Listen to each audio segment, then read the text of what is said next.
Hello students, welcome back to middle education. Students, यहाँ आपके सामने है क्लास 10th का अगस्त माह का मासिक मूल्यांकन का साइंस सब्जेक्ट का टेस्ट पेपर। यहाँ पे हम देखेंगे कि पूर्णांक जो है वो है 20 अंक, यानी कि जो आपका टेस्ट है वो 20 अंक का होने वाला है। जैसा कि आपका जुलाई माह में हुआ था, तो अधिकतर जो स्कूल हैं उनमें कल साइंस और इंग्लिश सब्जेक्ट का टेस्ट है। तो अभी ये जो फर्स्ट वीडियो है वो साइंस की है, उसके बाद सेकंड जो है वो इंग्लिश सब्जेक्ट की होगी। यहाँ पे मैं आपको 1 बाय 1 सारे क्वेश्चंस बताऊंगी और उसके साथ साथ उनके आंसर भी बताऊंगी।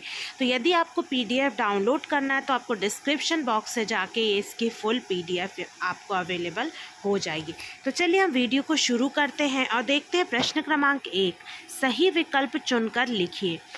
तो पहला जो प्रश्न है वो है, निम्नलिखित में से कौन सा पदार्थ लेंस बनाने के लिए प्रयुक्त नहीं किया जाता। तो यहाँ जो करेक्ट आंसर है वो हो जाएगा आपका मिट्टी। ठीक है, उसके बाद फिर हम सेकंड वाला देखेंगे। किसी बिंब का अवतल दर्पण द्वारा बना प्रतिबिंब आभासी, सीधा तथा बिंब में से बड़ा पाया जाता है। वस्तु की स्थिति कहाँ होनी चाहिए। तो यहाँ पे जो करेक्ट आंसर है वो है ऑप्शन नंबर, यहाँ पे हम देखेंगे 4th नंबर का, दर्पण के ध्रुव तथा मुख्य फोकस के मध्य। उसके बाद फिर हम देखेंगे यहाँ पे आकाश के नीले रंग का क्या कारण है। तो इसका जो सही जवाब है वो हो जाएगा आपका प्रकाश का अपवर्तन, मतलब ऑप्शन नंबर 3rd।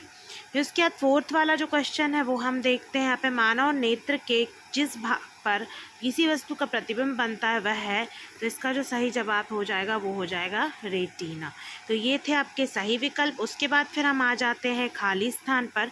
तो यहाँ पे फर्स्ट जो है, रिक्त स्थान की पूर्ति कीजिएगा। गोली दर्पण की फोकस दूरी उसकी वक्रता त्रिज्या की खाली स्थान होती है। तो यहाँ पे हो जाएगा आधी। ठीक है, सही आंसर हो जाएगा आधी। फिर दूसरा हम देखेंगे, जब कोई प्रकाश किरण सघन से विरल माध्यम में प्रवेश करती है तो यह खाली स्थान से दूर हट जाती है। तो इसका आंसर हो जाएगा अभिलंब। अभिलंब से दूर हट जाती है। ठीक है, उसके बाद 3rd है, दूरदृष्टि दोष का कारण नेत्र गोलक का खाली स्थान हो जाना है। तो यहाँ जो आंसर है वो आपका हो जाएगा छोटा, छोटा हो जाना है। ठीक है, छोटा यहाँ पे आपका सही आंसर हो जाएगा। अब उसके बाद हम आगे बढ़ते हैं, देखते हैं प्रश्न क्रमांक 3, एक शब्द या एक वाक्य में उत्तर लिखना है। प्रिज्म से गुजरने पर कौन से रंग के लिए विचलन कोण का मान सबसे कम होता है। तो इसका आंसर हो जाएगा लाल रंग। फिर है, नेत्र लेंस में आपतित प्रकाश की मात्रा कौन समंजित करता है।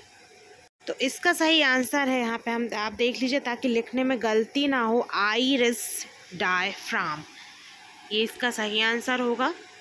फिर हम देखेंगे प्रश्न क्रमांक 4, यहाँ से आपके 2 अंक की प्रश्न शुरू हो गए हैं। गोली दर्पण किसे कहते हैं, इसके प्रकार लिखिए। और उसके बाद अथवा में है प्रकाश के अपवर्तन के नियम लिखिए। तो यहाँ पे हम देख सकते हैं कि गोली दर्पण किसे कहते हैं, जिस दर्पण का जो परावर्तन तल है वो गोलीय होता है। ठीक है, परावर्तन तल देखिए गोली दर्पण में हम जब देखने को हमें मिलता है तो हम देखते हैं कि एक ऐसे होता है, उसके बाद ठीक है ये हो जाता है उत्तल और ये होता है अवतल। तो दोनों में ही देखिए अब गोली है, परावर्तन यहाँ से होगा तो दोनों का जो तल है वो गोली है।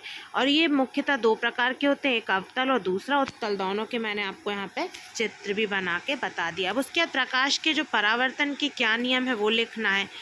तो जब तरंगें एक माध्यम से चलकर दूसरे माध्यम में प्रवेश करती हैं वह रास्ते से विचलित हो जाती है। जैसे कि ये लेंस है, इससे यहाँ से गई और विचलित होके वापस लौट गई। ठीक है ना, तो ये हो जाता है परावर्तन। लेकिन यहाँ अपवर्तन पूछा, तो यहाँ पे अपवर्तन में किरण अंदर प्रवेश कर जाएगी।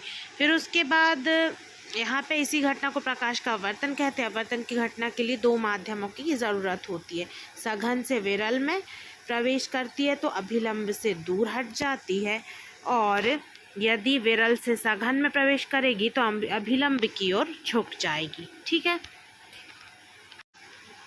अब उसके बाद प्रश्न क्रमांक 5 है, स्केल का नियम लिखिए। उसके बाद नीचे है, कोई प्रकाश किरण एक पारदर्शी माध्यम से दूसरे पारदर्शी माध्यम में प्रवेश करते समय अपना पथ क्यों मोड़ लेती है। ठीक है ना। तो देखिए यहाँ पे स्केल का जो दिया गया है कि यह नियम निर्धारित करता है कि प्रकाश किरण सामान्य सीधी रेखा और मीडिया के अपवर्तनांक के बीच बनने वाले कोण के साइन का गुणनफल स्थिर होना चाहिए। ये स्केल का नियम है। उसके बाद फिर यहाँ माध्यम बदलने पर प्रकाश की किरण अपने मार्ग से विचलित हो जाती है। माध्यम बदलने पर प्रकाश की चाल भी बदल जाती है, इसलिए प्रकाश किरण अपना पथ मोड़ लेती है। फिर उसके बाद प्रश्न क्रमांक जो 6 है वो आपका 3 अंकीय प्रश्न है। अवतल एवं उत्तल दर्पण में विभेद किस प्रकार किया जा सकता है।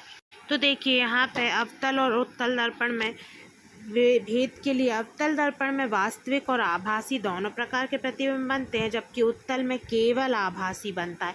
अवतल को अभिसारी बोला जाता है, लेकिन उत्तल को अपसारी लेंस या दर्पण कहा जाता है। लेंस में पूछा जाए तो लेंस लिख दीजिए और दर्पण में पूछा दर्पण।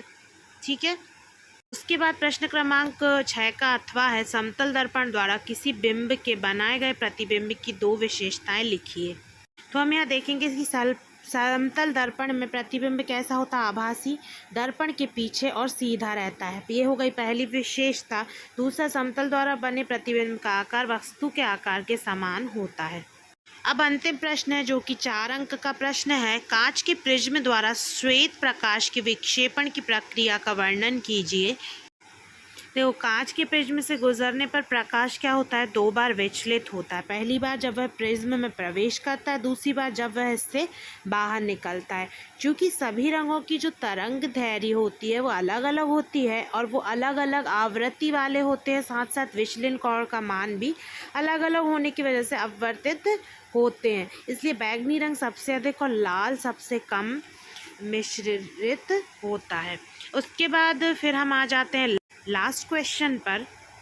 कोई डॉक्टर +1.5D क्षमता का संशोधक लेंस निर्धारित करता है, लेंस की फोकस दूरी ज्ञात कीजिए। तो हम देख लेंगे कि लेंस की क्षमता धनात्मक है, क्योंकि +1.5 वहाँ पे दिया हुआ है लेंस, अतः लेंस कैसा है, उत्तल है। अब 1/f बराबर जबकि f क्या है, मीटर में नापी जाती हो, तो 1.5 बराबर 1/f। अब उसके बाद यहाँ पे क्या होगा, यहाँ पे इसका पक्षांतर हो जाएगा, तो मैं इस तरीके से करके f/1.5 मीटर बराबर यहाँ पे हो जाएगा 10/15। उसके बाद यहाँ दशमलव हटा दिया। उसके बाद फिर 2/3 मीटर बराबर कितना होगा, 2/3 × 100। तो इसको मीटर को सेंटीमीटर में बदल लेंगे, क्योंकि यहाँ 5 दूनी 10 और 5 तीरी 15, तो 2/3 आ जाएगा। अब उसके बाद यहाँ पे सेंटीमीटर में बदलने पे 66.7 सेंटीमीटर हो जाएगा। था फोकस दूरी जो है वो 66.7 सेंटीमीटर होगी। निर्धारित लेंस जो है वो अभिसारी लेंस है। तो ये था आपका मासिक मूल्यांकन का टेस्ट। यहाँ पे जो भी क्वेश्चंस मैंने आपको बताए हैं उनके आंसर तो अच्छे से आपको उनको याद कर लेना। उसके बाद नेक्स्ट वीडियो में मैं इंग्लिश के आपको सारे आंसर्स और साथ में जो भी ग्रामर है वो बता दूँगी। तो मिलते हैं नेक्स्ट वीडियो में। Thanks for watching this video.